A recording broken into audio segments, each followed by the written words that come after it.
లక్ష్మీ గణపతి అనుగ్రహకర కృషిద్రస్తు. ఈ రోజున మనము పెదకాకానిలో ఉన్న భ్రమరాంబ సమేత మల్లేశ్వర స్వామి వారి దేవాలయానికి వచ్చినప్పుడు ఇక్కడ మనకి ఒక బావి ఒకటి ఉన్నది. ఆ బావి యొక్క ప్రాముఖ్యత ప్రతి ఒక్కరూ కూడా తెలుసుకోవాలి. ఈ దేవాలయము తూర్పు భాగంలో భారద్వాజముని చేత నిర్మింపబడిన బావి ఒకటి ఉన్నది. అందులో మహర్షి పొంగవులు సప్త తీర్థాల నుండి పవిత్ర జలాన్ని సేకరించి ఈ బావి యందు ఉంచారు. ఆ తీర్థములన్నీ ఇప్పటికీ ఇందులో నిక్షిప్తమై నిత్య నిర్మాణమై ఉన్నాయి.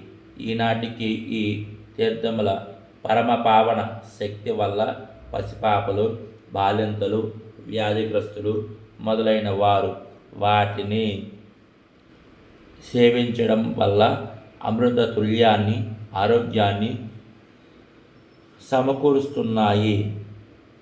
భరద్వాజముని యజ్ఞ ద్రవ్యాన్ని ఈ బావిలో వదిలినందున దీనికి యజ్ఞాల బావి అనే పేరు వచ్చినట్లుగా చెప్పెదరు. ఈ విషయాలు ప్రతి ఒక్కరూ తెలుసుకోవాలి.